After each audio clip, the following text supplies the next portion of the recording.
പിന്നെ ഈ മേഖലയിൽ എനിക്ക് വന്ന വലിയൊരു പണി എന്താണെന്നറിയോ, ചില പ്രശ്നങ്ങളൊന്നും നമുക്ക് എങ്ങനെ തലകുത്തി നിന്നാലും കിട്ടൂല. അതൊക്കെ ഒരുപാട് അതിന്റെ എക്സ്പെർട്ടുകളുടെ അടുത്ത് നമ്മൾ പോയി, മില്ലുകളിൽ നമ്മൾ പോയി, നമ്മളെ മില്ല് നടത്തുന്ന സുഹൃത്തുക്കളോട് സംസാരിച്ചാലൊക്കെയാണ് ഇത് മനസ്സിലാവുള്ളൂ. അങ്ങനെ എനിക്ക് കിട്ടിയ ഒരു പ്രധാനപ്പെട്ട കാര്യമാണ്, നമ്മൾ ഈ അരിയിലൊക്കെ ഞാൻ നേരത്തെ പറഞ്ഞ പോലെ വെള്ളാരങ്കല്ല് ഉണ്ടാവും, ചെളിക്കട്ട ഉണ്ടാവും, പുല്ലുങ്കായ ഉണ്ടാവും എന്നൊക്കെ പറയുന്നത് ശരി, ഓക്കെ. പക്ഷെ ഈ അരിയിലൊക്കെ പൊടി ഉണ്ടാവും. പൊടി, ഈ അരിയുടെ പ്രോസസ്സിങ് സമയത്തുള്ള പൊടി ഉണ്ടല്ലോ, ഈ പൊടി ഭയങ്കര കംപ്ലൈന്റ് വരും. അതിന് പരിഹാരം എന്താണെന്നറിയോ, ഫാൻ ബോക്സ് വെക്കുക എന്നുള്ളതാണ്. അപ്പോൾ അരി പ്രൊഡക്ഷൻ പ്രോസസ്സിലേക്ക് പോകുമ്പോൾ കല്ലും മണ്ണും ചെളിയും ഒക്കെ ഒഴിവായി അതിനോട് കൂടെ ഒരു ഫാൻ ബോക്സ് കൂടെ വെച്ചാൽ ഇതിലുള്ള സകല പൊടിപടലങ്ങളും ആ ചങ്ങാതി വലിച്ചെടുത്തോളും.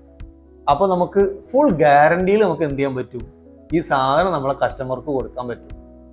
അപ്പോൾ നമ്മളെ കസ്റ്റമർ ഹാപ്പി ആവും, അവർക്ക് കംപ്ലൈന്റ് ഉണ്ടാവില്ല, പ്രശ്നങ്ങൾ ഉണ്ടാവില്ല.